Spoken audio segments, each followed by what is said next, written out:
Been beat down, but I Well, just a minute here. Okay. don't stay low. Got mud on my jeans, still ready to go. Okay. Every scar's a story that I survived. I've been through hell, but I'm still alive. They say slow down, boy, don't go too fast. But I ain't never been one to live in the past. I keep moving forward, never looking back, with a worn out hat and a six-string strap. You can kick rocks if you don't like how I talk. I'm gonna keep on talking and walk my walk. Ain't changing my tone, ain't changing my song. I was born this way, been loud too long. You can hate my style, you can roll your eyes, but I ain't slowing down. I was born to rise, so kick them rocks if you don't like how I talk. I'm gonna keep on talking and walk my walk.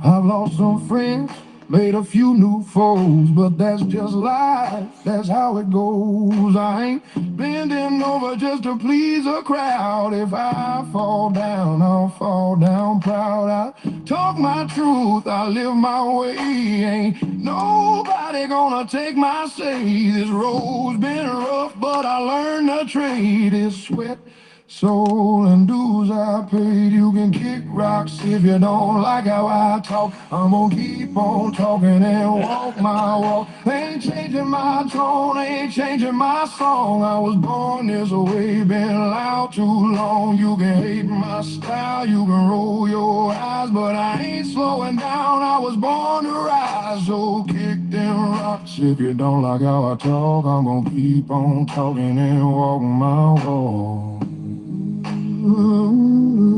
Let the haters talk, let the rumors fly. I ain't got time to wonder why. The good Lord knows the man I am, and I'll die standing tall with a mic in my hand. You can kick rocks if you don't like how I talk. I'm gonna keep on talking and walk my walk. Ain't selling my soul for a seat at your table. I'm rough, I'm raw, I'm wild, I'm able. You can hate my fire, but you can't kill my spark. I'm a midnight flame burning through the dark. So kick them rocks if you don't like how I talk. I'm gonna keep on talking and walk my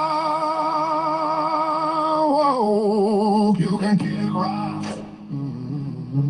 Hey, good evening, and how is everybody today? And if you're just joining, we have a big show for you tonight. I've got two guests coming in. Very important stuff we're going to get into tonight. So I hope everybody is got your popcorn and got your drinks, whatever the case may be, because we're going to get into quite a big show tonight. So,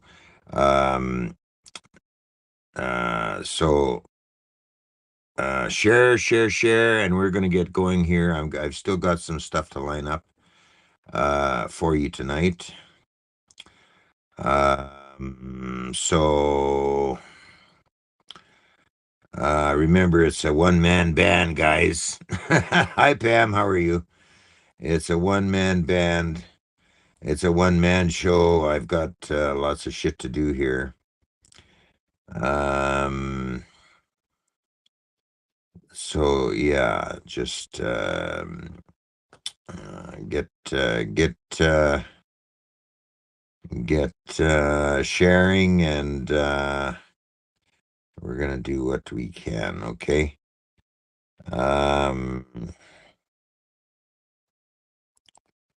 So bear with me. We've got lots to put together tonight. So it's going to be a little hectic here. So keep sharing, guys. We're going to get into this.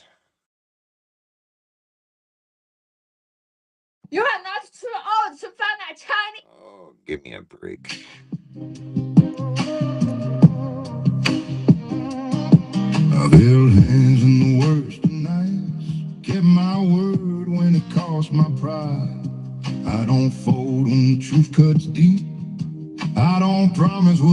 can't keep. I've been low, I've been tested hard, lost a few, left a few scars, but I don't drown in what I face. I let it hit, then I brace.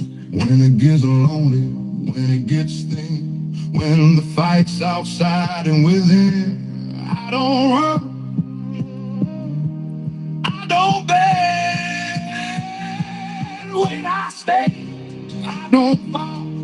When I hold it on. When it's dark, when it breaks, you can lean, I won't shake.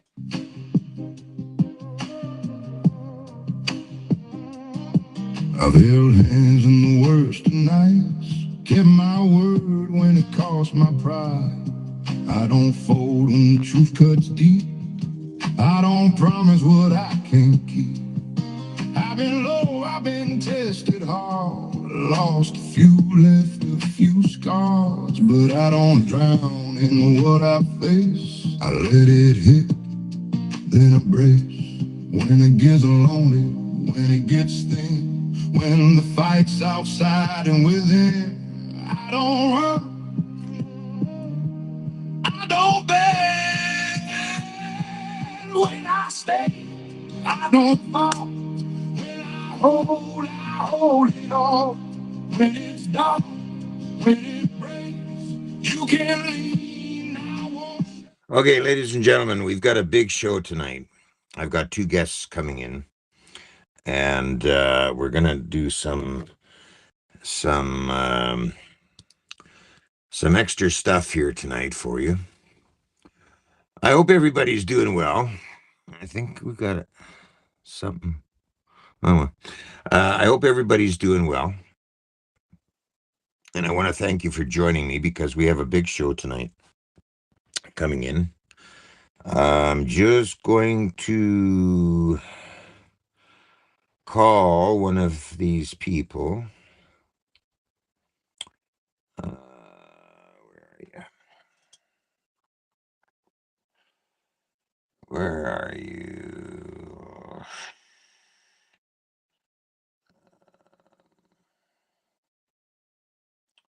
Just bear with me. Here we are.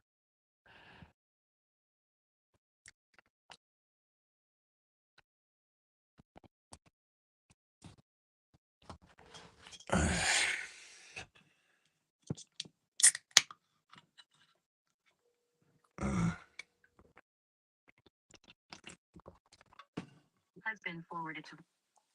Hello? Hi, Jane. I sent it to you on Messenger. I sent the link to you on Messenger. Oh, okay. I don't know though. Like, are you doing the show on separation, on Alberta separation? Well, I want to add your input into that. I've got Pastor Arthur coming in after too. Yeah. Oh, gross. Well, we're on air now. Okay. Can you get the link? And you're gonna pass. Okay. Okay. Okay, Jane. Okay, bye. Okay. Well, we've got one person coming on tonight's show. Hang on.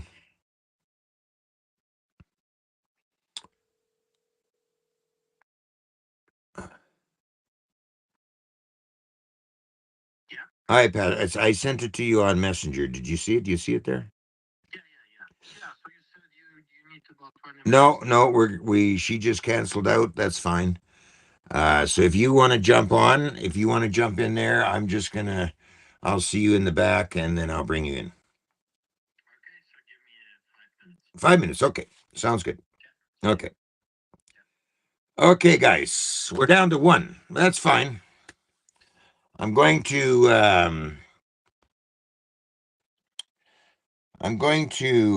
okay, I put a post up there about what was it, 3-4 days ago, to all of the freedom fighters.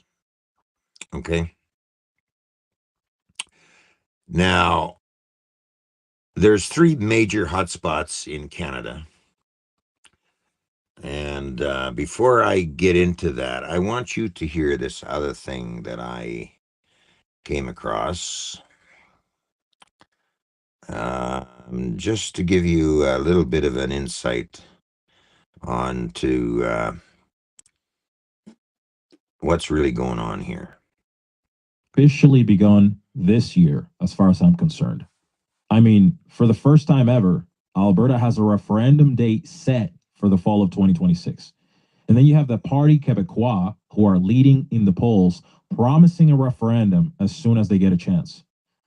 The Canadian economy is now poorer than that of the state of Alabama. Yes, you heard that right. And while all of this is happening, Ottawa's still acting like nothing's wrong. Nothing to see here. So the question is, are we still one country, or are we watching the first stage of a breakup in real time? Think Yugoslavia 2.0. And then you have the Premier of Alberta, Danielle Smith, stating for the record in a recent press conference that the province is headed to a referendum when all signature requirements are met. Ontario inhabitants are now poorer per capita than inhabitants of Mississippi, and that's the poorest American state. So the inhabitants of Canada's richest province are poorer than the inhabitants of the United States' poorest state. And that's actually occurred primarily in the last 10 years. Yes. And because we were basically at parity before that. Canada's decline, intentional or due to incompetence? A decade of policy failure. That's what it really amounts to, right? A decade of policy failure that has left Canada poor. We have 10% of the population now below the poverty line. And we have record numbers in food bank lineups.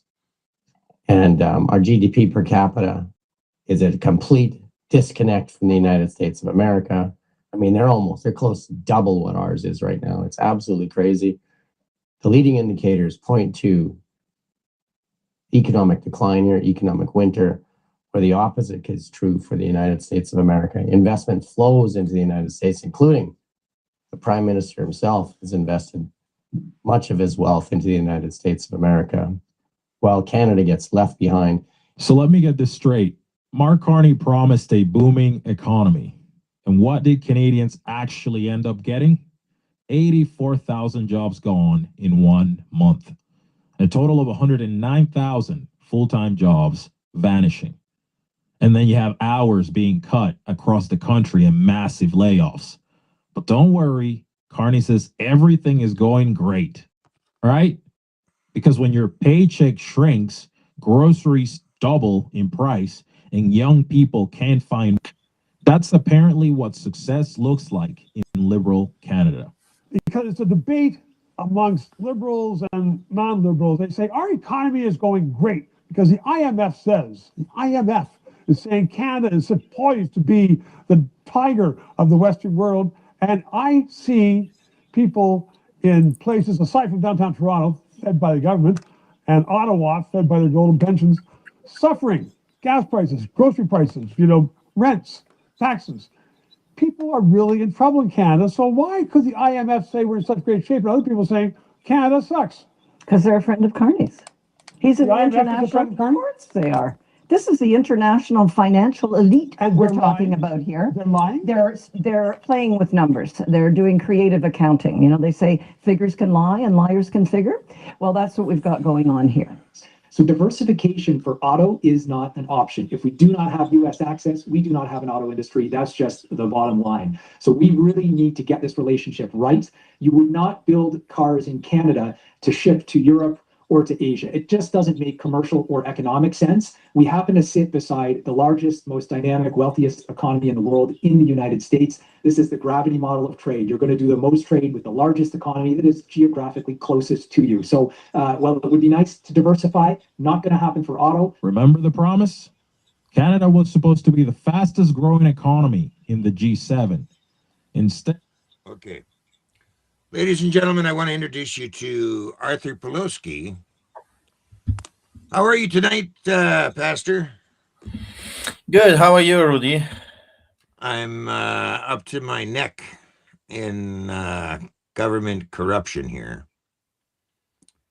That's one of the reasons I invited you onto the show. You have a good taste of what our corrupt government is doing to the people. Why don't we start off with you have a lawsuit against I believe the Alberta government, is that right? No, actually, it's more complicated and a lot bigger. But let's just, go back in time a little bit. You said that I do know about the corruption. First of all, we have to establish why people like me, immigrants, why we can pick up what is happening here so fast, because Yeah. that's exactly what we escaped, Rudy. We Yeah. escaped corruption, we escaped police state, we escaped abuse of power, crooked judges, law enforcement agencies that were not protecting people but rather were acting like mafia for the elites, for the power that was at that time, at the realm. So we have to understand that people like me, we see it right away when something is broken, something is not right, because that's exactly what we escaped. So we, with my wife, with my parents and my younger brother, we escaped communism from behind the Iron Curtain on a boat to Greece. We lived in Greece for 5 years, and then we came to Canada. And we have to first ask ourselves this question: why did we immigrated to this country? Well, because we were sick and tired of corruption. We were sick and tired of what the totalitarian regime that we received when we were living behind the Iron Curtain. So the tyranny, the abuse of power, we were sick and tired of this, and we decided to come and start brand new, start somewhere that we believed that the rule of law, respect of the law, is still in existence. Well, we were wrong. And I remember when we arrived in Canada in 95, I was already seeing the writing on the wall, if you will. There was already trouble. I just refresh your memory. At that time, I believe it was Christian that was the prime minister, and he just lost $1 billion. And I remember watching this on the news, and I'm thinking like this is something is definitely not right with this country. And the reporters at that time, they were not as crooked propaganda machinery as they are today. At that time, at least, they pretended to do a decent job. They went to the prime minister and they asked him, all the cameras rolling, Mr. Prime Minister, what is $1 billion? What happened to the $1 billion? And he says, I don't know. Ask the Minister of Finance. So all the cameras went to the Minister of Finance and they asked him, where is the $1 billion that just disappeared completely, is gone? No one knows where the money is. And he says, I don't know. Ask the prime minister. And they were going back and forth. And I remember I said to my friends, I said, this is the same garbage that we escaped, except here is corruption with white gloves. It's not kind of in your face. It's a little bit hidden, but is the same garbage nevertheless. So anyway, that was my introduction to this country. I went back to business, and in 1999, Rudy, I started to work with the homeless people. My first homeless that we took off the streets was 27 years ago, and from that moment on, we work with the poorest of the poor, if you will. And my story is so complicated, it's so crazy. I'll have to talk for hours and hours and hours. I mean, I have become the most persecuted Canadian in the Yeah. history of this country. Mhm. I've never met anyone ever that received more tickets than I received. I received already over 360 citations. At times, Rudy, I was getting 15, 20 tickets a day, all of it for feeding the poor, for preaching the gospel, for placing material on the ground, illegal, in quote, distribution of printed material. Our church was raided by the bylaw services and the police. All of our Bibles were confiscated. Our gospel tracts were taken because apparently we were illegally distributing printed material without a permit. I was arrested, as you know, many times for giving free goods and services. The early 2000s. 2006 was my first arrest. 2005 was my first ticket for feeding the poor. I mean, this whole craziness was going on for years and years and years, and we've lost the charitable tax status in 2008. Why? Because I preached the Bible about divorce, homosexuality, and abortion, and the federal government sent me a letter and saying because our views are negative towards those things, we're not eligible to have a charitable tax status. So I have been, Ruddi, yelling and screaming for many years about the state of affairs in our beloved nation. And quite frankly, not many people were interested to hear a man like me. So everything was progressing, and they look at me and they say, oh, that's just a lunatic from Poland. Oh, he's probably a troublemaker, lawbreaker. He's asking for trouble. He's doing this for fame. I've heard it all. And at this moment, 27 years later, Ruddi, I don't care. I absolutely do not care what people say or think of me. I am on a mission, and my mission is very simple: to preach the truth and take care of the poor. That's it. That's what we're doing. And that's what we have been doing during the COVID era. Nothing else. I Yeah. was fighting for the rights of the people. Yeah. I was Now, standing for our Constitution and Charter of Rights and Freedoms. And all of that was done in the capacity of me being a pastor. now, before the COVID thing hit, I came down to Calgary and I did an interview with you on one of my lives back before COVID, I believe. And when I was there was a big lineup of homeless people that were there to get fed. Okay. Now, at that time, you indicated to me that there was a lot of corruption in the government regarding the homeless people. Okay. And and then they went on, like you say, they went on and they were throwing charges at you, and I mean, and then the COVID thing happened, and well, it all blew up, and they were on you like white on rice. Okay, as far as trying to get you to be quiet and not say anything, and to carry on with even having the church going on, right? Oh yeah, I mean, the topic of homelessness. I mean, you touched on something that I will have to talk for hours. I'll just give you a few little things. We're getting a bit of mic problem. It's a little bit of static. Is there something with your mic, or try it again? Say something else. Can you hear me? Yeah, that sounds good now. Okay, I don't know what where the static was coming from, but I Okay. I think we've got you now. Go ahead. Yeah, so you kind of touched on a topic that it would take me hours and hours to explain to your viewers, but I just give you a little bit.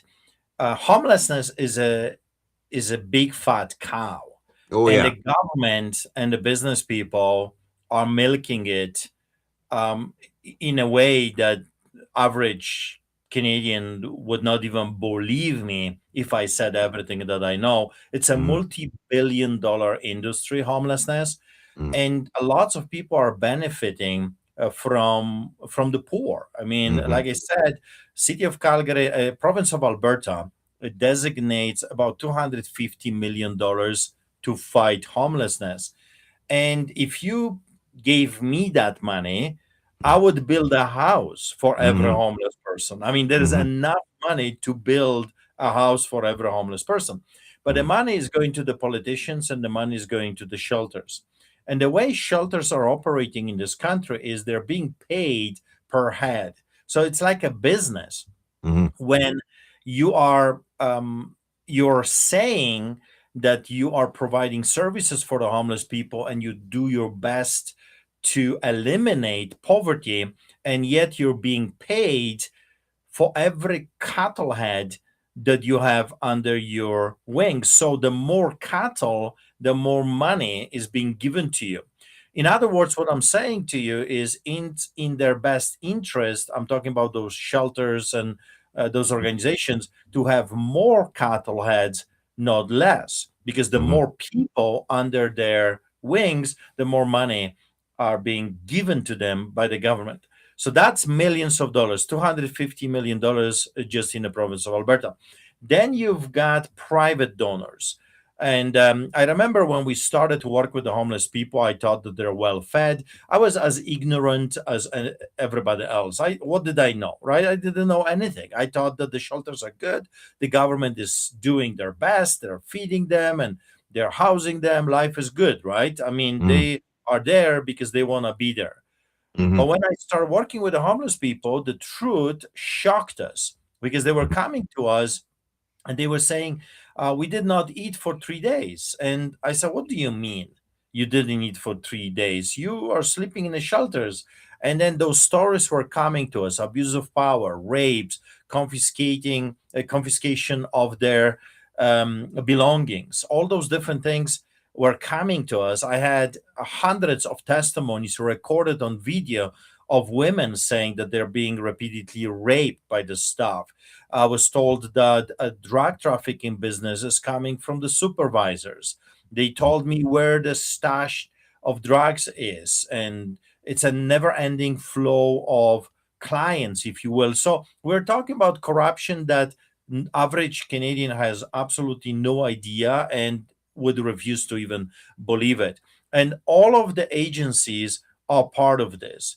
Mhm. If I would tell you that police officers are arresting drug dealers, confiscate their drugs, kick them out next block, and resell the drugs, who would want to believe that kind of story in Mhm. uniform?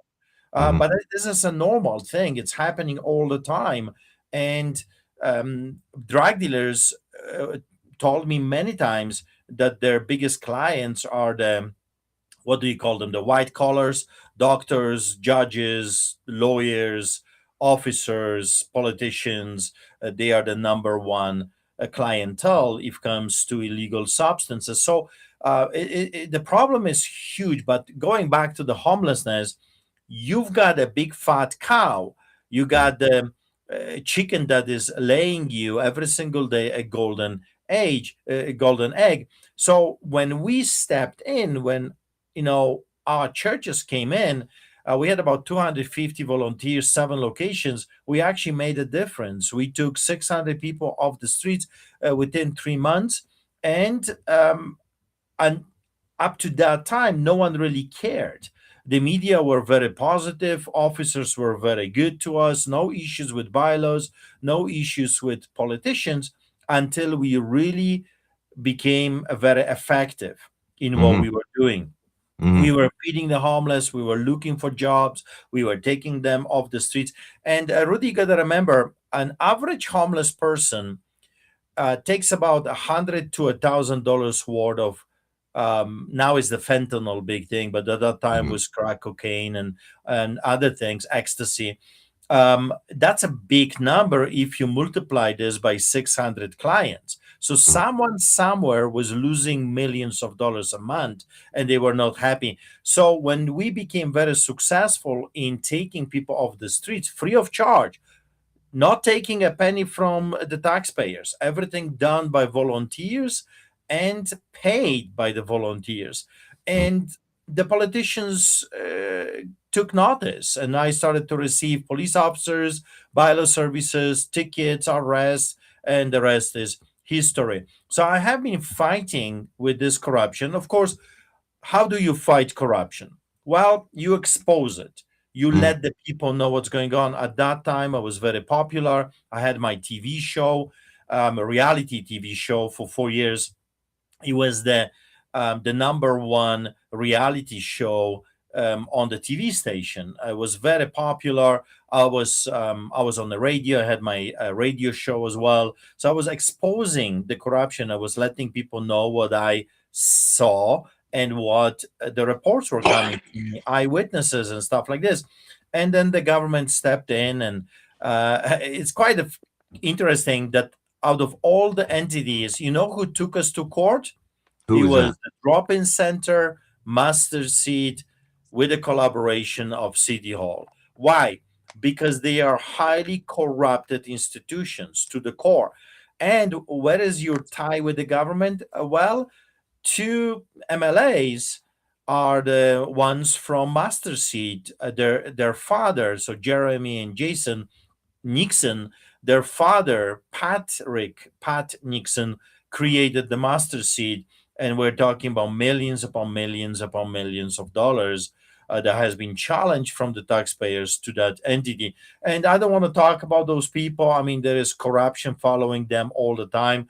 They're big friends with the Premier of Alberta, Danielle Smith, which is corrupted to the core as well, flip-flopping a politician that is a pathological liar. She lies all the time since the beginning, since I know her, which was many years ago in a Wild Rose party that we created, and she became the leader of that party. So going back to the story with homelessness, there is someone is not willing to let go of the millions of dollars if it comes to milking the homelessness issue, and the money, it just keeps coming like a river. And Artur Pawlowski and our team is kind of in their face. We're not taking any money. We are not willing to be part of the enterprise, if you will. I was offered multiple times to be part of the the enterprise.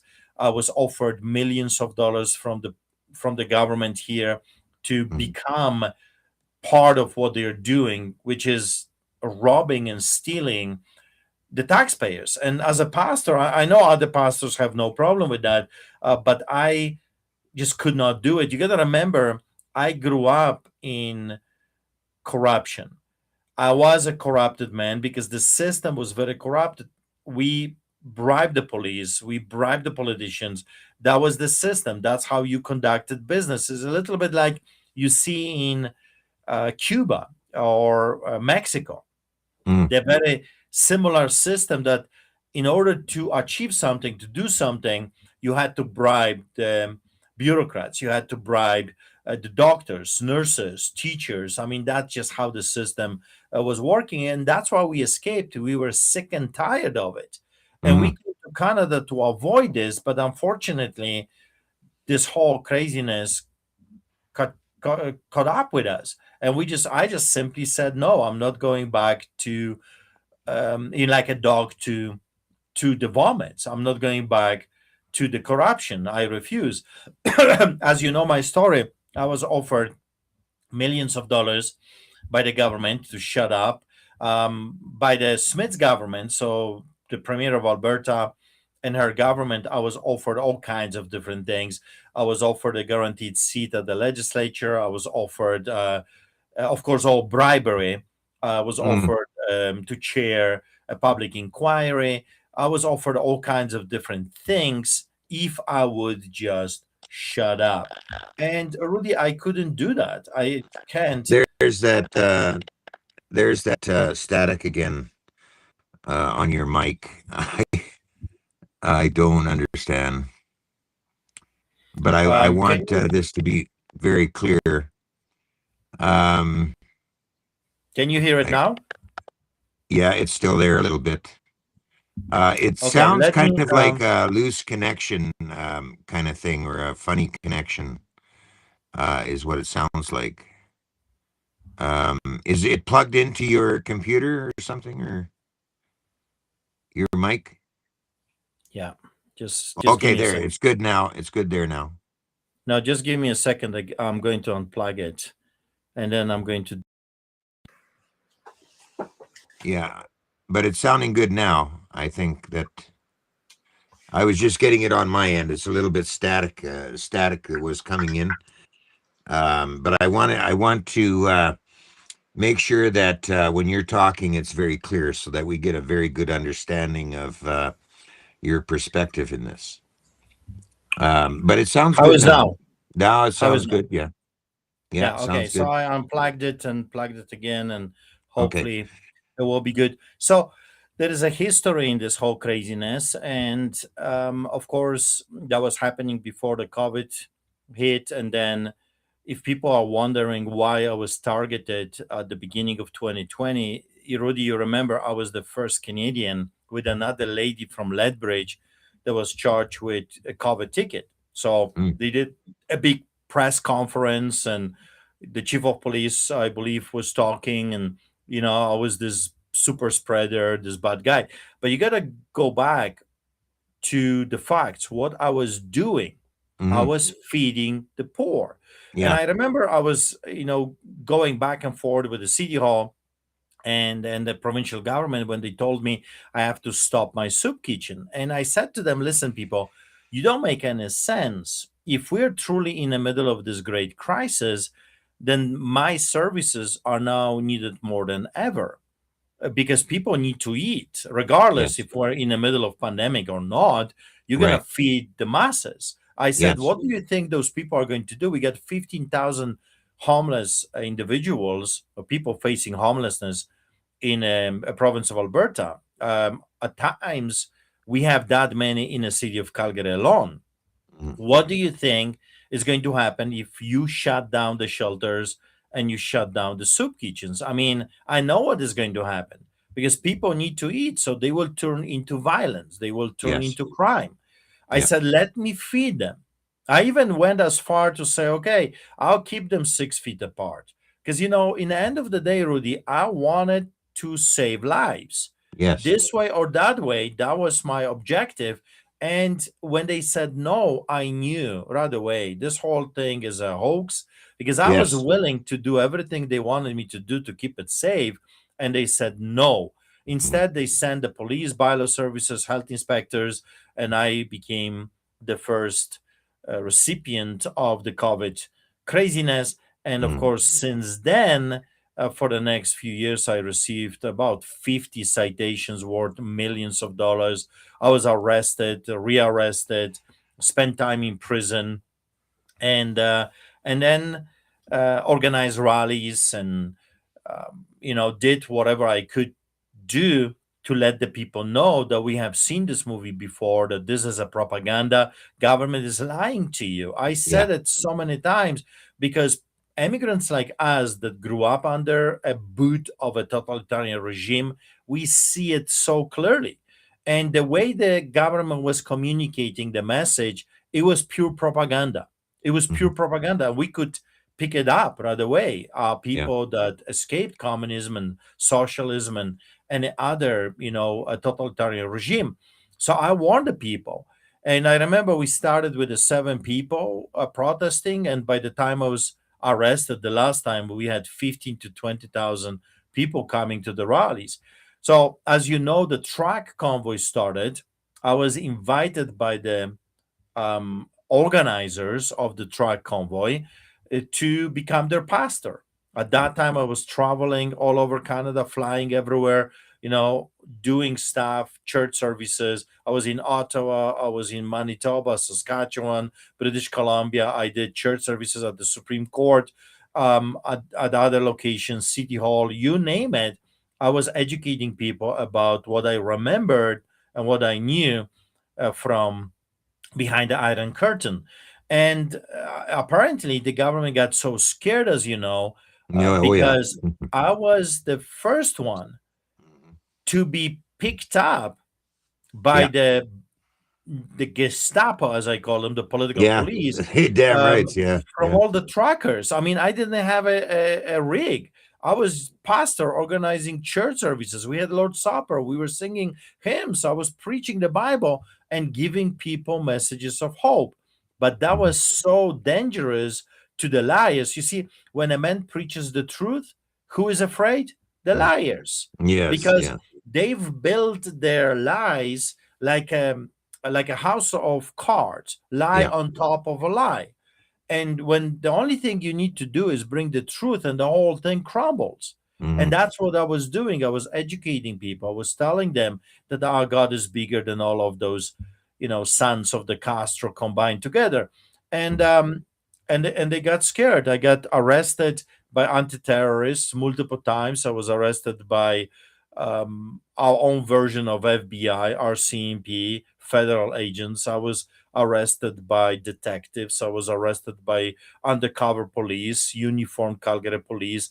My house was staked. They lit my house on fire. They unscrewed tires in a pickup truck. The tire just took off in the middle of the road. I was Wow. attacked. I had Antifa attacking me. I had people trying to murder me multiple times. 5 inmates testified to our lawyers on the record that the guards were giving them incentives to murder me in prison. So I was kept in metal cages. Like, can you imagine, Ruddi? Metal cages. They kept me in metal cages. Um, but before that happened, they lit our church on fire. They vandalized our church multiple times for 3 months. Every week we had our church vandalized. They burned down our church's children's bus to the ground. They lit the church on fire. Thank God it didn't caught the fire. It was just a little bit burned. They broke into our church, stole our cameras multiple times, stole our equipment, speakers. So there was this unleashed attack left and right in unison, trying to destroy my life, my family. My brother David was arrested with me, I think, 13 times. Our oldest son, I'm sure you remember Nathaniel, he was already arrested, I think, 20 times just because he is our son. He was blacklisted in Canada, couldn't finish his school because of the liberal and conservative and the NDP woke government that doesn't want to have honest, good lawyers. My son studies law. He had to go to United States of America to finish his university because this woke, crazy, lying, deceiving government would not allow him. So our family was targeted big time. And when I did my sermon in Coutts, well, how this happened, I received a phone call from a friend of mine. He says, Pastor, the police officers are dressed in black and they're pointing machine guns at our children playing street hockey. Wow. And everyone is depressed and we don't know what to do. Would you come and cheer us up? That was the conversation. Would you do church services for desperate Canadians? So, of course, you didn't have to ask me twice. I went over there. I took my son, Nathaniel, our worship leader. We loaded the car with food. I raised money for the truckers, for their gasoline, so they can keep going. As you know, it was a middle of winter. Alberta Yeah. is very cold, minus 30 when we Yeah, arrived January. over there. Yeah. And what happened was I did a church service to a crowd in Milk River. Milk River is about 12 kilometers from Coutts, something like Yeah, this. that was the Coots thing. Yeah, there was a barricade by RCMP. I went to them and I said, well, I would like to go to Coutts. They opened the barricade, believe it or not, for me. We went to Coutts. I did another church service over there. And what did I say that triggered the insanity later? Well, I told the Canadian people that there's more of us than the villains, that we can do a solidarity style opposition by paralyzing their system with the refusal to cooperate. Just stop working for the wannabe pharaohs and it will be over for the pharaohs. That's it. The whole system crumbles and we'll have election. Well, I guess it was so powerful because a couple days later I was arrested. They blocked the entire street and they've arrested me and charged with terrorism. I was charged with terrorism. First Canadian ever, first pastor ever, first Canadian to be charged with a speech with terrorism. And of course, that was a conservative government that did this. You got to remember, I was not targeted by the liberal government. I was targeted by the conservative government, just like the people in Ontario were targeted by the conservative government of Doug Ford, the biggest mafia in this country. So I was targeted by Jason Kenney, the conservative government, that, of course, is the same government that people re-elected again with Danielle Smith, which is, I don't get it. I don't understand. Why would you Ninchi was the mayor of Calgary at that time as well. Yes. Okay, and Yeah, now he's the leader of the NDP now. Yeah, he's opposition to Danielle Smith at Yeah, the moment. they're always the same people. Yeah. They all. It's like, I try to tell Canadian people what's going on. It's the game, and I'm sure you've watched the Hollywood productions, Ruddi. It's the game of good cop and bad cop. Yeah. And I'm trying to tell the Canadian people they all are working for the same police department. The good cop and the bad cop. They all are playing you like a fiddle. The conservatives, the liberals, and the NDP are working against the Canadian people. But they have to play you. They are good con. The good con is, we're going to promise you, we're going to give you a carrot. They're always dangling carrots in front of you. They're always telling you, okay, we will be better. Vote for us, lesser of two evils. But in the end, I ask the Canadian people, are we better off? So we in the province of Alberta, we still have for a long time a conservative government. So my question to Albertans is very simple. Is your life better than it was 5 years ago? And they say to me, no. Why not? We have to start asking ourselves what's going on, because the same people, they all are the same people, the same coin. You've got a coin or the same book. Put it this way. You've got the same book. You've got the front and you've got the back. They're all the same. They work for the same entity, and they don't have your best interest in their heart.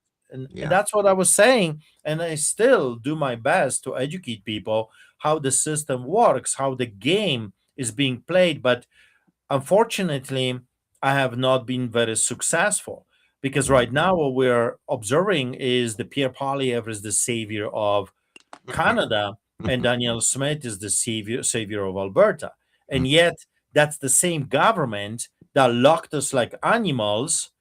Pierre Poilievre is the same devil that was yelling, vaccinate all the Canadians. Where are the vaccines? Do you remember that? Yelling and screaming at the son of the Castro, where are the vaccines? The whole world is vaccinated, but Canadians are not. Where are the vaccines? Vaccinate them. And of course, 6 years later, now we know that the shots murdered tens of millions. It's a biological weapon. It's not a vaccine. Dutch courts just, I received that, I think it was a week ago, 2 weeks ago.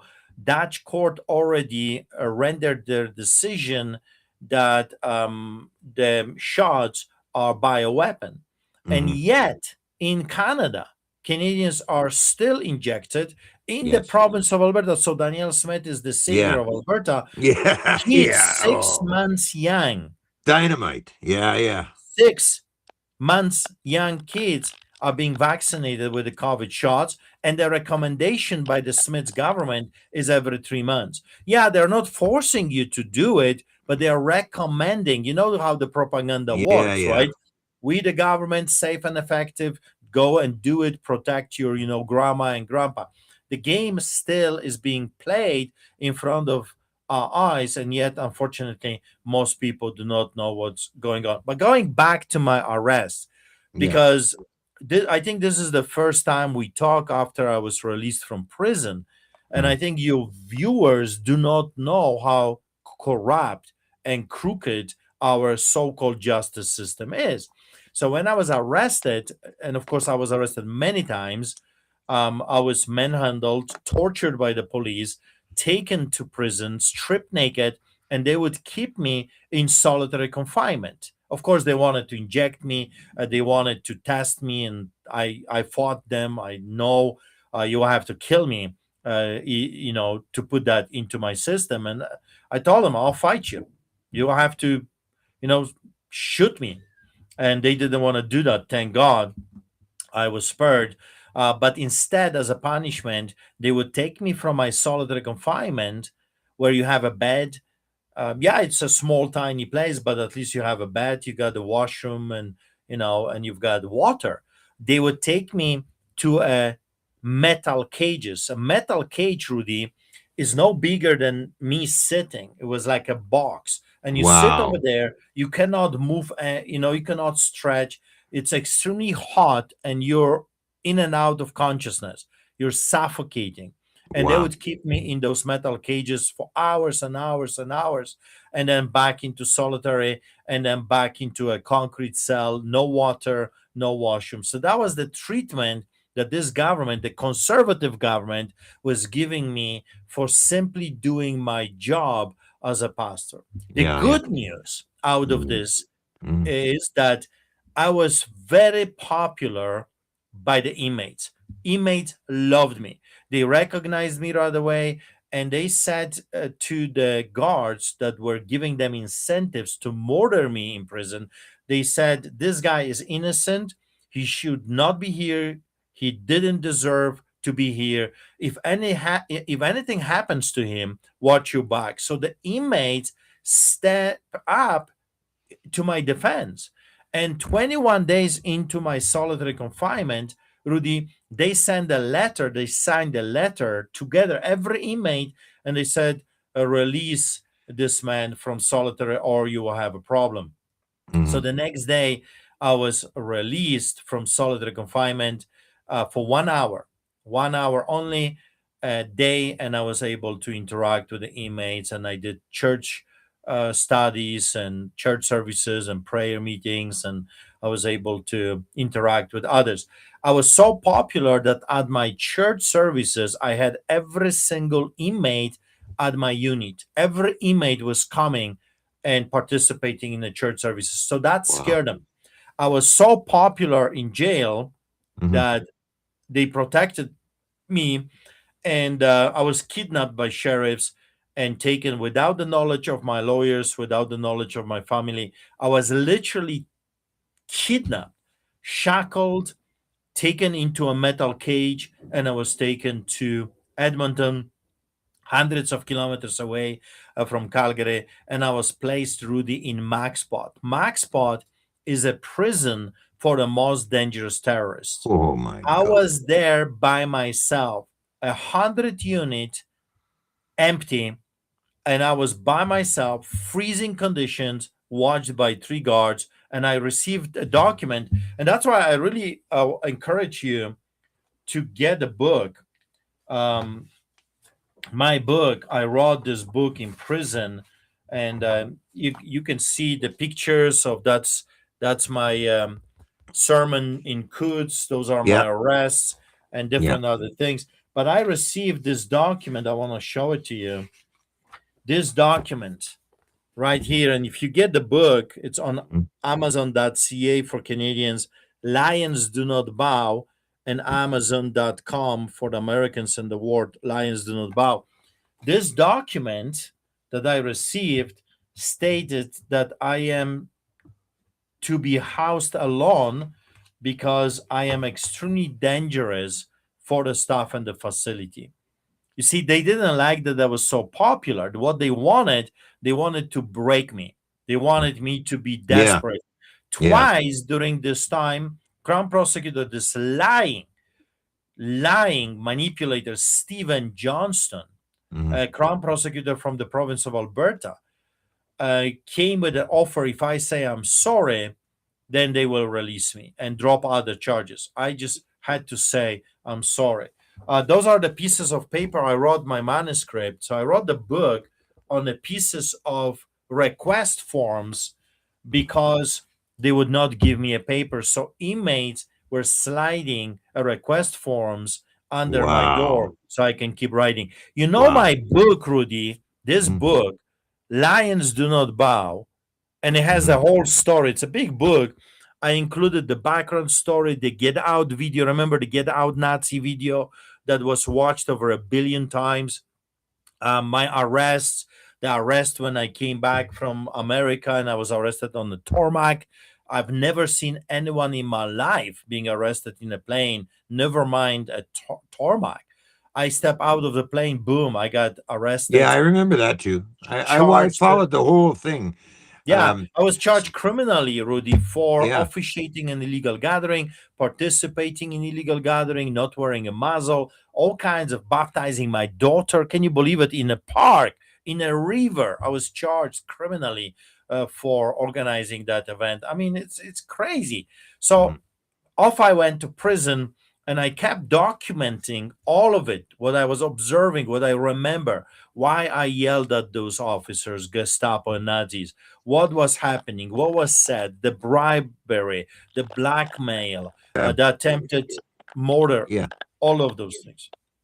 Your mic is doing that same thing again now. Maybe it's okay now. No, I think try say something again. How about now? No, it's still giving me a little tickle. No, now your mic is muted. Your mic is muted.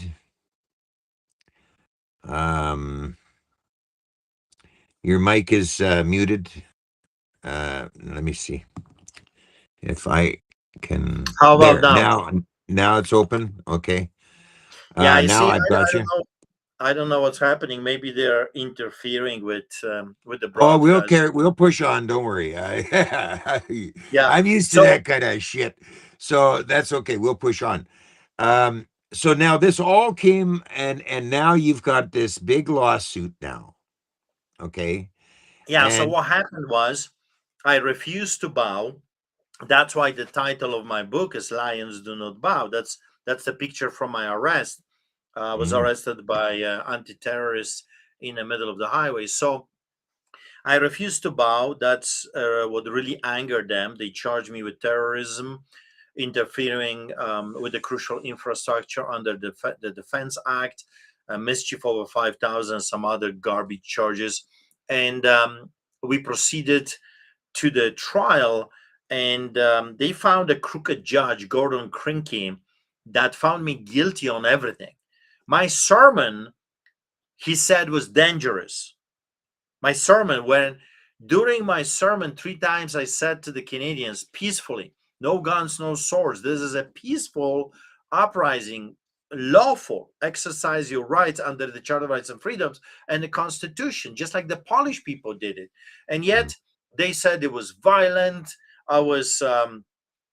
I lit the uprising, whatever they were calling, and this crooked judge, Gordon Crinky, found me guilty. Stephen Johnston, the Crown prosecutor that works for the uh, conservative government here in the province of Alberta from a special unit, he accused me to the judge that I caused over $400 million worth of damages because of my sermon to the truckers.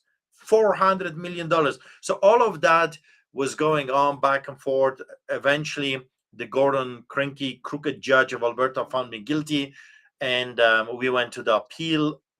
Eventually, we lost the appeal, and the Supreme Court refused to hear my case. The Supreme Court says, no, we're not going to hear your case. And that was the end of the story. So we filed a lawsuit because during a private lawsuit, Ruddi, you can uncover a lots of stuff during the discovery period. So that's what we want to do. That's our intentions, to uncover who did this to us and why it was done. And so we hired a whole team of lawyers, and we filed a lawsuit over 2 years ago. I'm telling you, Ruddi, everything we do, they throw a roadblock. They are opposing everything we are doing. They are breaking their own rules and regulations. They refuse to give us discovery. They refuse to give us videos. They refuse this. They refuse that. They are asking for a nonsense. Just give your viewers a little bit of an understanding how ridiculous this whole thing is. They said, you have to tell us who did this to you, which officer, the names, like you being arrested by a massive force. You have no idea who's doing this to you. They don't have names. Most of them, remember, during that time, they were covering their names. You don't know who's doing this to you. You get arrested, you get tortured, manhandled. You have to understand, they took me from the highway upside down like a piece of meat, my head on the floor and my feet on the roof. Those people are monsters. They are lawbreakers. They're gangsters in uniform. Yeah, that's right. They're like mafia. Yeah. You know, muscle for the biggest mafia that there is, conservative government in the province of Alberta. So what we're doing is we want to uncover and find out who did this to us Canadians. We're suing Attorney General of Canada. We are suing Alberta Health Services. We are suing Calgary Police. We are suing RCMP. We are suing City of Calgary. We are suing personally the Chief of Police that was at that time. And it's quite fascinating because when I was kidnapped by sheriffs and taken to Edmonton, I realized that they're going to murder me in prison because the conditions were freezing. So I'm shivering. I asked for a blanket, and the officer laughed in my face and he said, no, at least you have fresh air. So their intention was to murder me in prison. It was intentional. Yeah. Yes, I was offered highly addictive narcotics, cocaine. I was offered fentanyl twice a day. 5 different highly addictive narcotics are given to the inmates, and they were offered to me twice a day. I included all of that in a book: the names, the narcotics, the names of the politicians, the attempted blackmail. You will be shocked who was blackmailing me, and then you will be shocked who was trying to bribe me. And I'm talking about Premier Daniel Smith and others, all those minions of Satan that wanted to buy me out and buy my silence. I refused, kept doing, exposed all of it. My book was confiscated by the Canadian government, and we only have the manuscript because of my brave lawyer that literally, Ruddi, smuggled the papers, the manuscript, from jail. So this book was smuggled from jail by a lawyer, and we sent it to an American publisher, and they were brave enough to publish it. The moment it was published, Canadian government blacklisted the book, stopped the book. Wow. And I had in 6 categories, it was bestseller. We were going like wildfire, and the Canadian government stepped in, killed the book, and we're still recovering slowly. But that's how dangerous the book is because of the information that I included in the book. So now fast forward, this Wednesday, we are back in court. They're opposing, they don't want to give us disclosures, so we are forced to go back to the judge and ask the judge to force them to give us the information that we need for the discovery.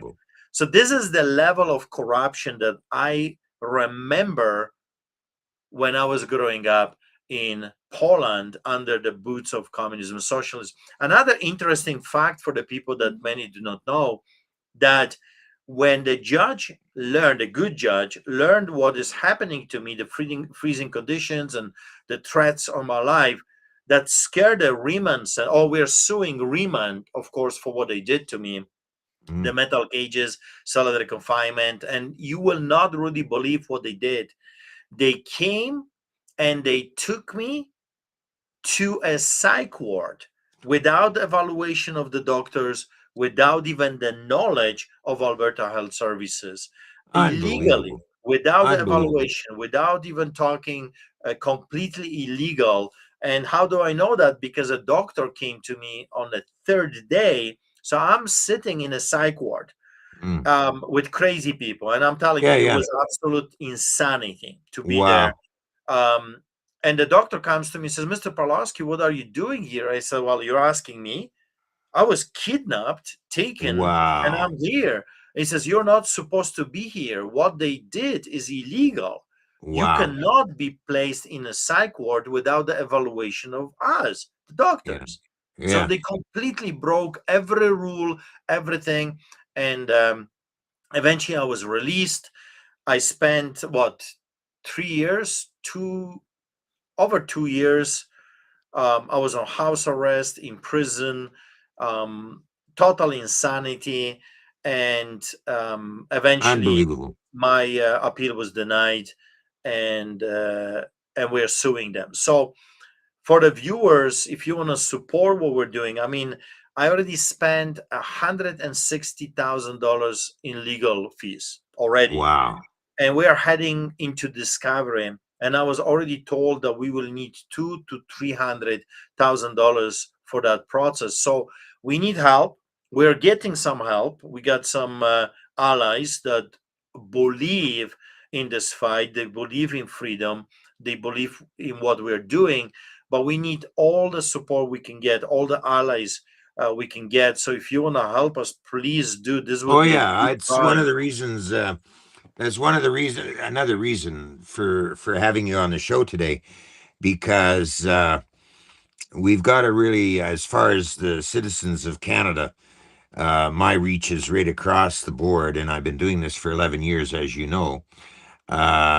We've got to really have a hard look at the present day in Canada and what's been going on, and so on. And now we have this referendum thing going on in Alberta. And if you've got a place that people like, my viewers are solid, most of them are pretty solid viewers. If you have a place they could donate a few bucks to you to help you with that lawsuit, I'm sure that some of my viewers would be very interested to help you out with that. Do Yeah, you have a place to send money to? yeah, we're not, I mean, unless you have the means, we're not asking for arm and a leg. I mean, if everyone would chip in a little bit, just a Yeah, little bit. I mean, people spend $7 on coffee in Starbucks. If I received a little bit of support, this goes a long way, because one man cannot do it, one family cannot do it. no, It's just too much. It's too big yeah, of a burden. yeah, I'm still a pastor of two churches. I pastor a church in a building, and the church that you attended that yeah, feeds thousands of people. My yeah, wife just came from feeding the homeless.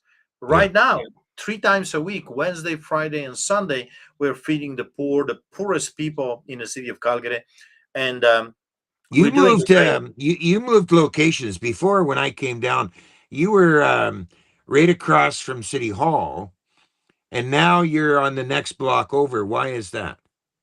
Well, we're still in front of City Hall, to the left if you're looking at the Yeah, front where the Tim building. Hortons is. Yeah, because the Olympic Plaza, where we were for many years, is being renovated. They destroyed the Olympic Plaza. They're building some center right now. The whole thing is fenced, and they just took our sidewalk. So Oh that's the wow. reason. There's no place we can do it. So we had to go across the street by the Tim Hortons, because there is a big Yeah, sidewalk over there. It's safe, and of course, that's what we want. We want to do it in the safest way possible. We still feed thousands of people. It's still the same thing that you saw when you came. The lineups are huge. yeah, People are hungry. They're desperate, and they're on top of the homeless. We have single moms with children. We have a lot of elderly people that are coming for food, Ruddi. It's not just addicts, prostitutes, and homeless that come. We have poor citizens that just simply cannot afford their next meal. So that's yeah. what we're doing. We've never stopped. By the way, No, COVID, no no. COVID, we never stopped. We Yeah, kept doing all of this. Actually, we did more during COVID because there was nothing else we could do. I mean, everything was closed. So all of our efforts were dedicated to take care of the poorest of the poor. We distributed millions of dollars worth of food, and we still do this to this day, 3 times a week. On top of that, I pastor a church. So tomorrow morning, Wednesday, and every Saturday, Saturdays I would preach in a building. So if people are in Calgary and are looking for a church that is actually doing something, not just talking, come 9:45 every Saturday. We have a church service with worship and Lord's Supper and preaching and all of that stuff. So if you can support us, please do. Not just for the legal fight, but also, to take care of the poor. And you can do that safely on our website, streetchurch.ca, streetchurch.ca, because we're on the streets, streetchurch.ca. There is PayPal over there. There is buy me a coffee. You can take a QR code. That's an American thing. For Americans is the easiest and very secure. You can, for the Canadians, you can send me an email, art@streetchurch.ca, art@streetchurch.ca, and everything helps. Little here and little there. The pile is coming, and we can keep fighting. And last legal bill, it's not easy, Ruddi, because the legal bills are, okay, you got to bring $20,000, you got to bring $30,000. The amounts are astronomical for a little guy, right? Imagine right now if a lawyer would send you a text and say, Ruddi, I would like you to bring a check for $20,000. I mean, how? Right? This is what I do. We feed the poor, we save lives, we do our best. And the only way we can survive and keep fighting is with other people will join the fight. I'm willing to risk my life. I've done it many times. I was willing to go to prison for Canadians, and I'm willing to uncover this.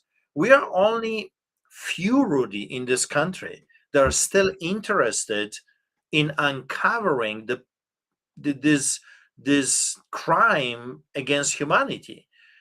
Most of the people moved on and they don't care anymore. Restaurants are open, they can golf, hockey, they can yell and scream. Life is good.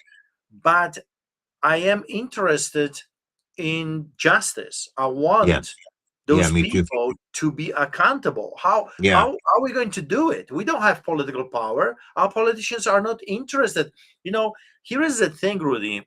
Conservatives are viewed as the heroes, but they're not charging anyone. They're not exposing the monsters. They have no appetite to bring justice to our hurting Canadians. They're not doing it. Show me one politician, conservative politician, that says, I want the truth, I want justice. When in power, we will revisit the COVID era and we will bring justice. Those people that are responsible for this are going to be charged. Zero. Not one politician is talking about it. They just want to forget about it. They just want to move on. Yeah, I know. Yeah. Ruddi, and I'm not gonna let him do that. I don't want to move as long on. as I can help it. I don't want to move on. I'll tell you why I don't want to move on. Because as a pastor, I deal with the broken hearts of the family members. You know how many people were slaughtered, literally murdered by their policies? Tens of thousands, if not hundreds of thousands of Canadians were murdered by what they did. The blood of the innocent cries for justice. We cannot move on. Justice must be served. Who is going to fight for those fallen Canadians? The children, the elderly that were literally slaughtered, those that were put on ventilators, murdered, willfully murdered by the doctors and the nurses at the directives of the government. Monsters. So that's what I'm doing. I'm trying my best to keep the fight going so Canadians will receive the information. Because here is what I tell you.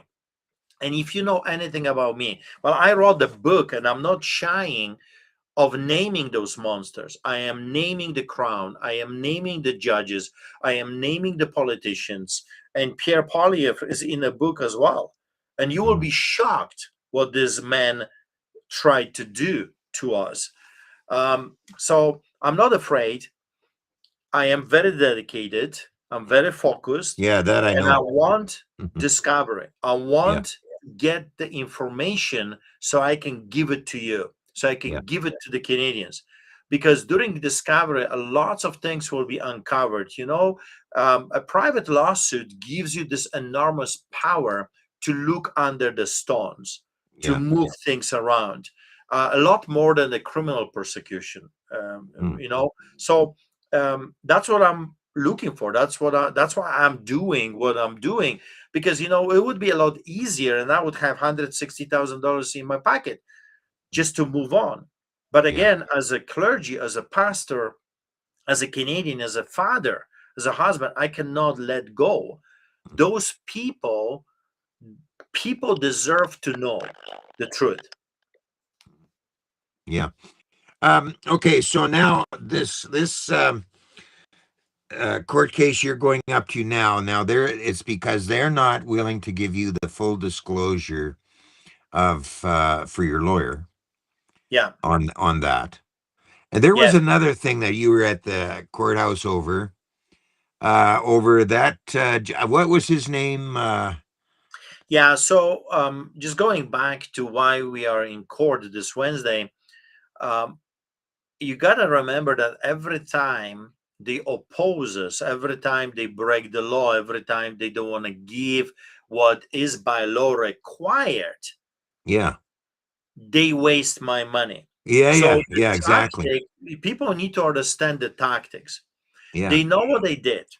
They have all the information. They have every officer. They know everything.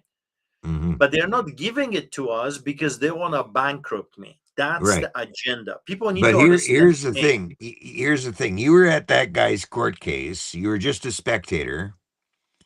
Yeah, and so you that's never said Derek anything. Reimer. Derek Reimer. What is his name again? Derek Reimer is another pastor in Calgary that has been attacked by the conservative government for exposing pedophilia in the city of Calgary. Now you were in the courtroom. You were in the courtroom, just as a spectator. You're not saying anything. And what happened exactly did that judge do to you again? So that's a second time when they recognized me, and the Crown prosecutor Matt Deladovich. Again, why is this name important? Because that's the same office, a special prosecutor's office in a city of Calgary with Stephen Johnston. Remember Stephen Johnston, the crooked Crown prosecutor that was in charge of prosecuting and persecuting clergy, Coots 4, Coots Trio. The cases, including mine, was done by that special Crown prosecutor's office, which is Stephen Johnston and Matt Deladovich. So that's the same entity that is fighting Canadians and Christians particularly. So Derek Reimer came to a discovery that there is a grooming of the children and pedophilia going on in the city of Calgary. So he decided to oppose it. And he did it not Artur Pawlowski style. I'm a little bit in your face. So he did it Canadian way. He was very polite. He was very nice. He was very Canadian. And he just said, I disagree with what is happening here. And what is happening in a public library? It's a dress-up game with men dressed as women, wig, lipstick, the whole 9 yards, and little children. So you've got adults playing dress-up with toddlers and little children. So he said, this is grooming of the children. This is pedophilia. This is this is criminal activity. So he voiced his opinion. He was not doing anything. He's not. No, I watched the video. I seen it. Right. They put their hands on him. Yeah, they assaulted him. Right. I advised him. He didn't listen to my advice, but I advised him. I said, they're going to go after you. So you have to counter attack them by charging those people with assault. They assaulted you, and if you do that, they probably will not go after you because they protect each other. But he didn't listen. He wanted to be nice, and he didn't press charges. And of course, they did. He was multiple times arrested. He spent, I think, 3 months in prison, or 4 months in prison, and in and out of jail. They breached him many times. But here is a surprise and a twist in the story. He wins the case. Okay. The judge acquits him. Okay. Right? Huge Yeah. victory. The judge Okay. says, no, you're not guilty. You're innocent. Right. So the Crown prosecutor, again, from the same office, Stephen Johnston and Matt Delotovich, they appealed the decision. Wow. They said, it's called double jeopardy. Yeah. They said that a judge made errors in the law, and we Oh. have to retry the whole thing. And the judge, the Oh. crooked judge, agreed with the Crown prosecutors, and they pretty much annulled the entire case, and he's being retried Wow. again. Even though he already won, now he has to go through the whole ordeal again. So of course I was exposing the case. I was supporting him. He's a nice man, a husband, and a father, and very concerned with what is happening, of course, with the use of taxpayers' money coming from the conservative government, Yeah. with our children, the grooming and the pedophilia thing. Yeah. So now you're I sitting in attended the the church, Ruddi. I Yeah. attended the court. Sorry, Yeah. I attended Yeah. the court meeting, Yeah. and of course, they recognize me right away, and they hate me for Yeah. what I'm saying, for what I'm exposing. I'm doing podcasts and shows, and they recognize me. And the Matt Delotovich, that snake, he said to the judge, "I cannot do my job while this man is sitting in a Oh, wow. gallery." That's crazy. And the judge agreed with him. And I was Oh. literally kicked out and threatened Wow. For because I doing said, nothing for doing but being nothing. there. Wow. Wow. He said, he says that I have to go. And I said, can I address the court? And he says, sure. So I said, how is this justice? Yeah. That this man can kick a citizen out of the court for Right. nothing. I Yeah. didn't do anything. I Yeah. was respectful in the court. The judge saw it. Wow. No issues whatsoever in a court. Wow. And then I got escorted out because Unbelievable. he threatened. Unbelievable. That's not the end of the story, Ruddi. There was Jeez. another pastor from Red Deer, the only pastor that comes and actually cares about what is happening with our children here. And the Matt Delotovich, the Crown prosecutor, said, but I want him out as well. Wow. Another pastor, as a witness, I want him as well.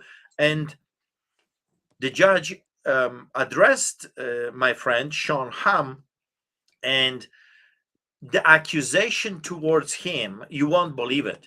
Mm-hmm. He said, Matt Delotovich said that Pastor Sean was smiling. He couldn't see it, but he knows that he was smiling during the proceedings. So the judge asked the pastor to stand up, and he said, you find this entertaining? And he says, yeah, I do. He says, then out of the, oh, wow. of the so two of us were kicked out for nothing because Matt Delotovich is a corrupt, evil, wicked weasel, a weak man that cannot stand any criticism. But on top of that, a worship leader that also attended the court proceedings, he was wearing a hat. Why is this important? Because the sheriff was wearing a turban. So a sheriff was wearing a hat, and the worship leader was wearing his Jesus hat. And the judge said, I want you to take this hat off. And he says, why? This is my religious right to wear a Jesus hat, just like this man's is his religious right to have a turban. If Right. he can wear a hat, that means I can wear a hat as well.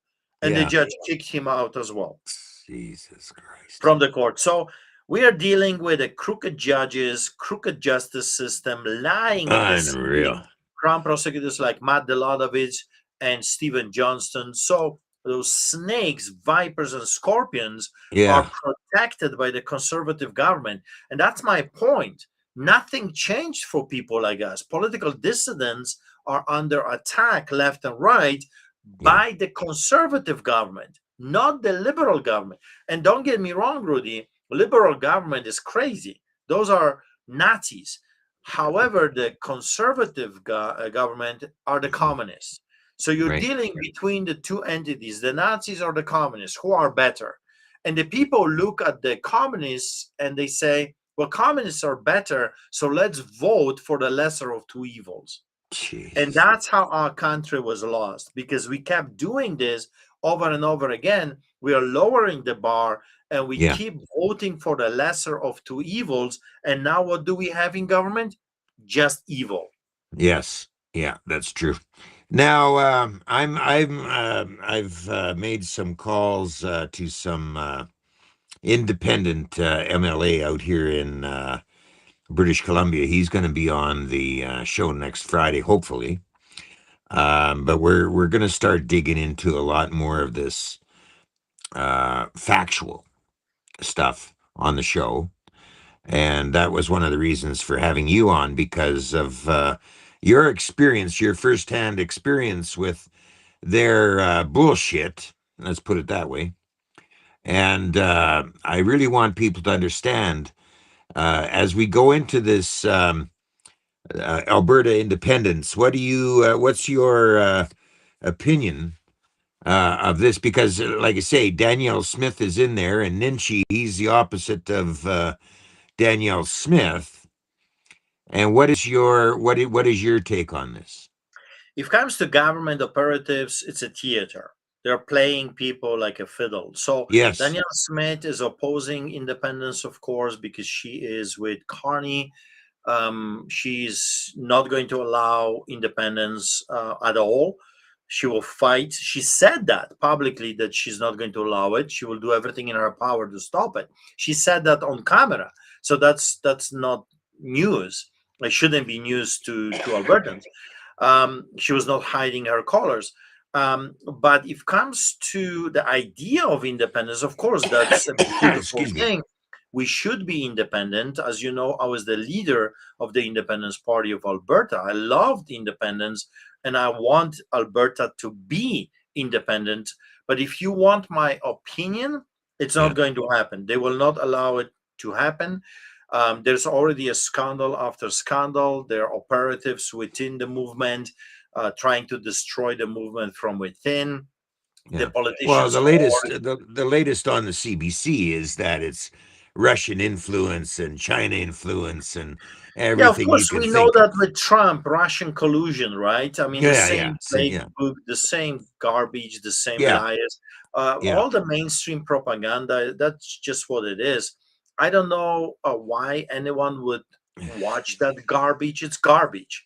It's not worth your time. I mean, you gotta be brainless or brainwashed to watch CBC, CNN, Global Television, CTV, National Post, or Calgary Herald or Sun.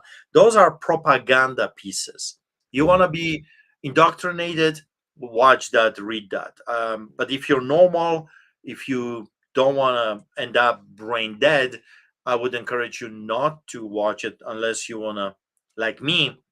Sometimes I will watch that stuff to preach about it, to let the people know what the liars are saying. That's the only purpose I would ever listen to what they say or what they write, just to let the people know what the liars and manipulators and propaganda is saying. So for educational purposes, if it comes to the independent people, I think they want what everyone wants. They want to be free. Yes.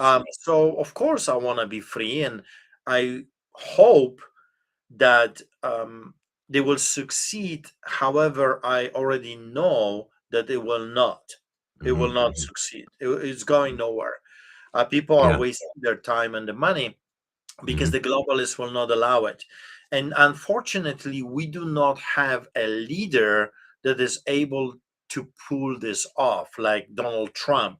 I think Donald Trump would be able to do this if he was here in Alberta. But we don't have people like this. What we have is either flip flopping, or we have people that are playing safe. You cannot win this fight with globalists by playing safe. You have to be like Donald Trump. You got to be in their Yeah. face. You got to keep Yeah. exposing them. You got to keep fighting them. You got to, you got to do things that others are afraid to do in order to bring the whole truth so people's eyes can be open.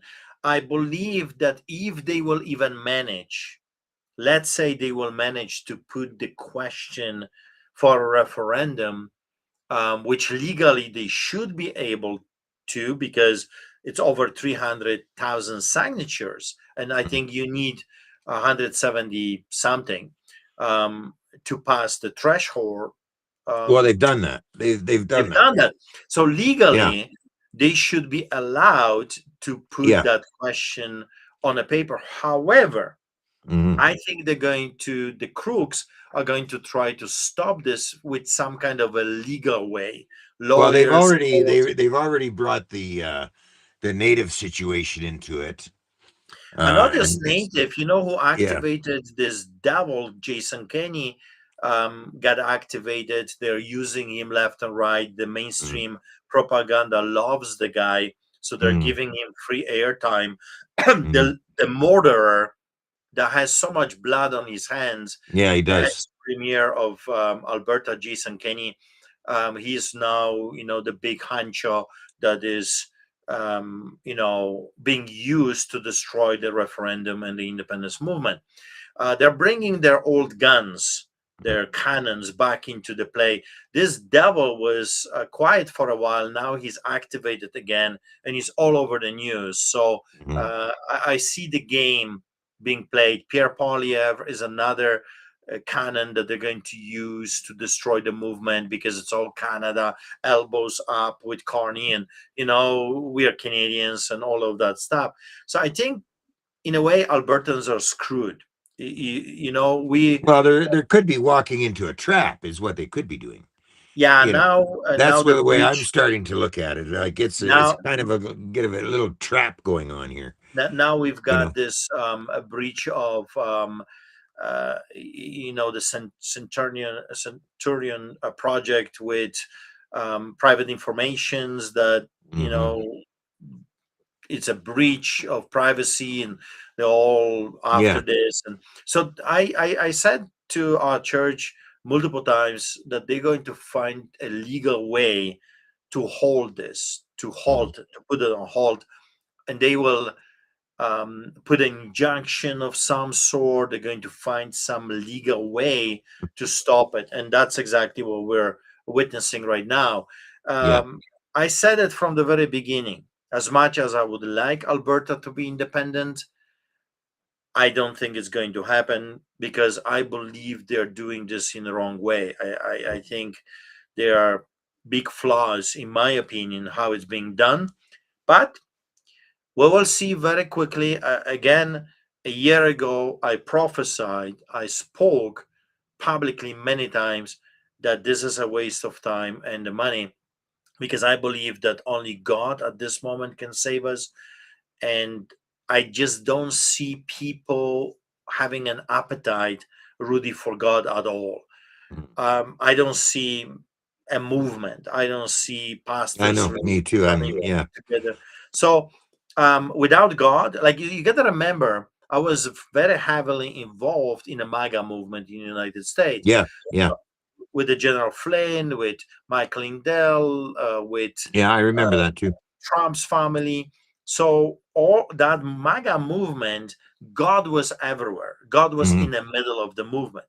They Yeah. preached, they invited pastors, they were not shying away from faith and God. And prayer was at the beginning of those meetings. Every time we were meeting, it started with the worship and the prayer. That's how it's supposed to be done. Yeah. God first, everything else later. And I just don't see that happening here. It's like some clever heads are thinking that they can outmaneuver the globalists in their own Mhm. strength with their own Mhm. cleverness. It's not Mhm. going to happen, Ruddi. I Yeah. do not believe it's going to happen. I believe it's a waste of time and money. Bring God back. Bring faith God back to the movement. Bring Yeah. sanity back. Talk about crazy things. MAGA movement was talking about insanity, homosexuality, transgenderism, abortion. All of those things were addressed.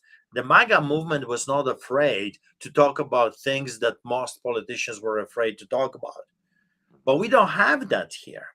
We Mhm. got con artists, and we got people that think in the independence movement and the referendum that they can outsmart Mhm. the enemy. I just Yeah. don't think they can. Yeah. Only God can outsmart the globalists. So that's my Crazy. take. And again, Yeah. I don't want to sound, Ruddi, that I'm against or opposing. Not at all.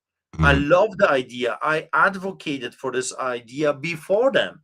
I Yes. was traveling all over Alberta teaching people about independence, and I was a leader of the Yes. Independence Party. So now I'm being accused by some people that I'm against the movement, that I oppose the movement. No, no, no, no, no. I'm all for it. I Yeah. just don't see this movement. I just don't see a success in the end of what is happening right now, because I believe that the major ingredient is missing: God. Yeah. Um, let's kind of wind this up now. We're an hour and a half into this. What is your final take? And by the way, I want to get you back on the show at another later date because there's so much here to absorb. What is your final take before we sign off tonight? I'm going to add some more stuff afterwards, but what is your final take, Pastor Arthur, on where we're at so far in the Well, country? economy is collapsing, Ruddi. Yeah, I know. Left and right. I mean, there is no question about this. And I'm not talking about Canada as a whole. Economy is collapsing in Alberta. So when the people in Canada or the world are looking at Danielle Smith and Conservative Party and they are applauding them as the best of the best, people need to realize that Alberta is in the worst economical shape Yeah. from within the Confederation. We got the biggest defaulting on credit cards from within the Confederation. Foreclosures, people are losing properties. Downtown is half empty in Calgary. You see everywhere for lease, for sale, for rent, all over the place. So Alberta is in a big trouble. Yes. Alberta is in a big trouble economically. Of course, you've got a hostile government that is. Just sorry, just give me a second here. Just yeah, Deb, can I phone you back? I'm just about done. Okay. Sorry about that. Yeah. Okay, carry So on. economy is collapsing. People are hurting. Of course, people are dropping dead left and right. People physically are hurting. Lots of people are sick. Yeah. As a pastor, I see those things on a regular basis because people are contacting me, and I pray for people, and they're in hospitals and or they're dying.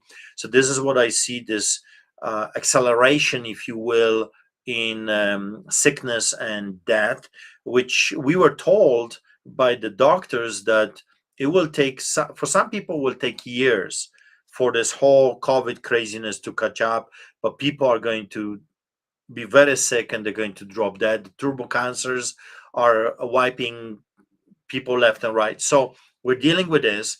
On top of that, economy is completely destroyed. Mhm. Lots of people cannot afford. Young people cannot afford to live right now. Like literally, Yeah, young I know. people Yeah, it's pretty cannot bad. afford to buy a Yeah. property. They cannot Yeah, it's afford really anything bad. anymore. So, and we will see. This is just the beginning. If I was to give you a warning, brace yourself, buckle up, because this is not the end. This is just the beginning. Yeah, hang on a sec. Just give me a sec. Wait a sec. Okay, there. Yeah, so this is just the beginning. We have to understand that Carney, who is that man? He's a globalist. He worked for the Bank of England. He destroyed England, moved to Canada, tried to destroy Canada with Hang son on. of the Castro. Here, I'll fix this. Just a minute. I'll fix this. There, I've got the ringer shut off now. Sorry. Yeah. So My then, viewers, I'm sorry. I apologize for that. Now that's fixed. yeah, I've no shut worries. off the phone. So Okay. Go you've ahead. got Carney coming from England and tried to destroy Canadian economy. Didn't quite succeed, so moved to New York, moved his assets to the United States, then was appointed, selected, if you will, to be the prime minister so he can finish the job. So don't kid yourself, Ruddi. He is finishing the job. He's destroying Canada because that's his job. His job is to finish you off. His job is Yeah. to destroy you. Unfortunately, the other parties are not much better because they're all traitors. I said to the people many times, if they did not march with us, if they did not bleed with us, if they were not willing to stand by our side when we needed them the most, they do not qualify to represent us at all. And that's why I don't trust conservatives, NDPers, and the liberals at all, because they left us to die when we needed them the most. Why would Yeah. you trust them again? Yeah. You cannot trust Judas Iscariots, and that's exactly what they are. So, my suggestion to you would be this: find a community, start supporting each other, don't waste your resources, brace yourself, buckle up, because tough times are coming for Canadians. Lots of Yeah. Canadians are going to lose their jobs, they're going to lose their properties, houses, and this is just the beginning of great trouble for the Canadian people, unless they come back to God. If they Yeah. would repent, if revival would come, I think that we can salvage this country. I just don't see it happening. So we have to let it crumble and then rebuild this whole thing from the ashes. That's how I Right. see this thing to unfold. And it's very unfortunate because this is a very beautiful country Yeah. and it has a huge potential. If I was the premier of Alberta, Alberta would be the richest province and territory within the Confederation. And I would give incentives to the Albertans for the natural resources. Because I believe that people that live here should benefit from what Alberta has to offer. But that's not the case. Our government is raping us and stealing from us left and right, while at the same time, when we are being raped, claims this is for our own good. Okay. Okay, let's leave it there, Pastor. Pastor Arthur, again, could you explain where people could send you a few dollars again? Yeah, streetchurch.ca, streetchurch.ca, and you got all kinds of ways to give. E-transfer, art at streetchurch.ca. There's PayPal, there's Buy Me a Coffee, a QR code. I think there is Stripe as well. Send me an email. I can give you all kinds of other ways as well. Art, A-R-T, at streetchurch.ca. So God bless you. Thank you so much. Thank you so much Ruddi, was again. good to chat. Thank you so much again for coming on. And I'll get back to you for another show. We'll get you back in there because you still got a lot. I mean, you still got so much more that we never got into, but I think we've hit the highlights. But I think there's much more. Everybody's saying, well done, Pastor Arthur, and thanks for coming on. So you've got our audience's support, and we're going to do this again at a later date, and I really appreciate you coming on tonight. Thank you. God bless you guys. God bless you, Ruddi, and See Yeah. you soon. Bye-bye. Okay, thank you so much. Where are we? Okay. Okay, ladies and gentlemen,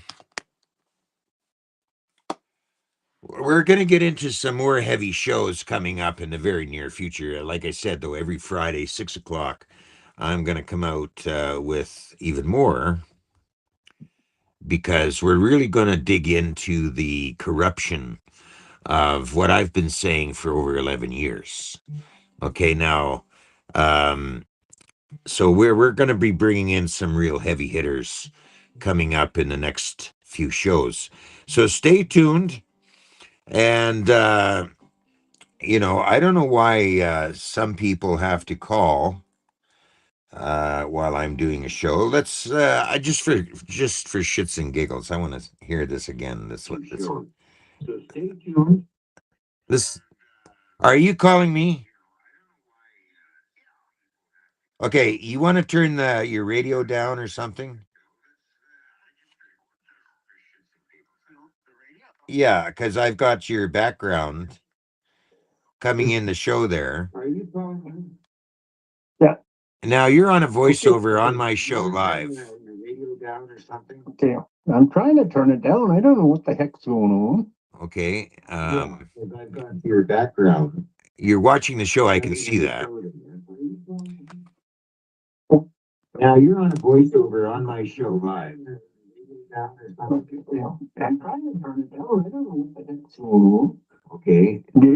I just want to let you know that Arthur, he's a big BSer, Ruddi. Well, I really don't think that he is a big BSer. I mean, I don't see you being up there or anything else like that, and I really don't appreciate you bothering my show with your bullshit. Okay? So thanks for calling. Have a nice day. And that's how we handle that shit.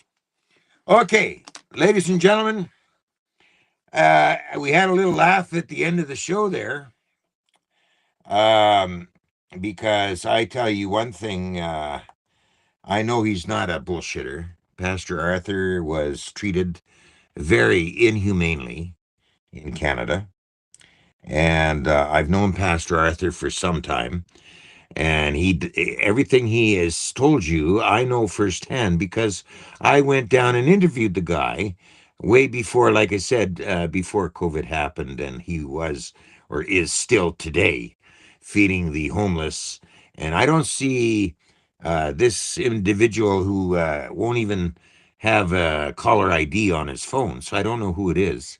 But he sure did a big attempt on trying to propaganda my show. Go figure. Anyway, we speak the truth on the show. That's what we're all about. And we inform Canadians of the truth. And that's what we're all about on the Ruddi Bruce broadcast. And like I said, the next shows that we are bringing in are going to be heavy hitters that are right directly connected, okay, to the government bullshit, if you will. And that's what we're going to start doing. We're going to get right in deep with what is really going on in Canada, and the bad players that are out there playing the role of so-called premier and so-called prime minister and so-called whatever. Because our country, as a country, if you want to call it a country, is in deep shit, okay? And it's about time we really get into the nitty-gritty, okay, of who and what exactly is running our country. Hello there. Thank you for joining us. This is the Ruddi Bruce broadcast. You focus on the truth. I focus on the facts. People of Canada, your voice will speak a million strong. If we come together and fight what's going on. We got homeless people living in tents. Be compassionate, do not judge. because 200,000 of us are using food banks. Where's the pride? Where's the pride? Where's our money we slave for? They cover it up. The working man is living poor. Ruddi has true leadership, speaking for the ones who are tired of this shit. Make the government officials get a grip, or everyone loses the respect. Something's wrong, open your eyes. They tell us lies, you're blinded to this and mowing your lawn.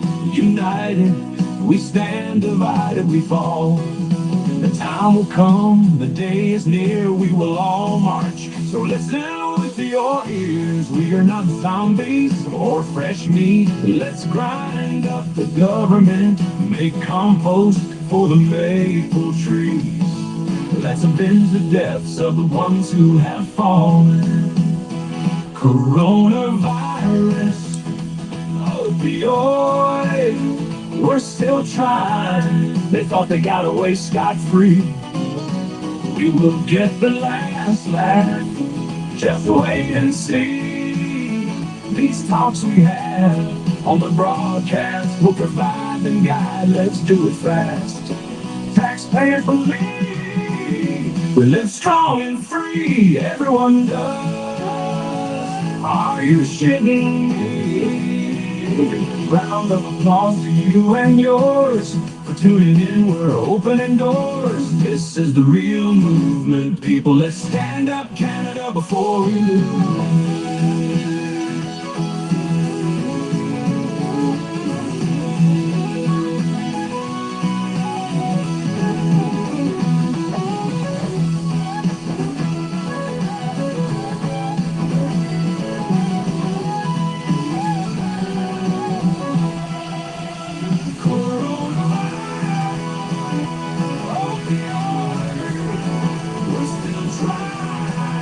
They got away scot-free.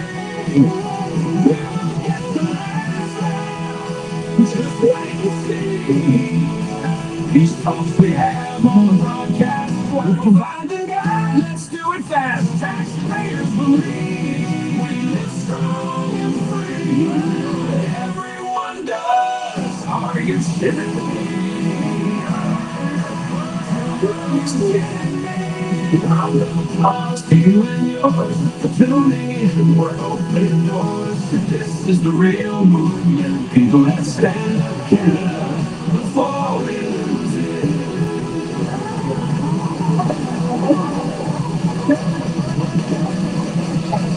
Okay, that's a wrap. And I appreciate all of you guys for joining me. Next Friday is going to be a big show, I suspect. And one of my shows, we're going to do a talk-in on an open mic to you, the viewers, so that we can hear on a voiceover what your opinions are and where things are at with you. So stay tuned for that one. But we've got lots coming up in the very near future. So stay tuned and subscribe if you're on YouTube, and follow me if you're on Facebook, and all kinds of stuff is going to be coming out. We're going to get a little more, like I say, a little more in depth on the facts of our country. So I want to thank you again for joining the broadcast, and I hope everybody's doing well as can be expected in these times in Canada. Until next time, ladies and gentlemen, I'm just getting the word out there to all of you. Until next time, thanks for joining.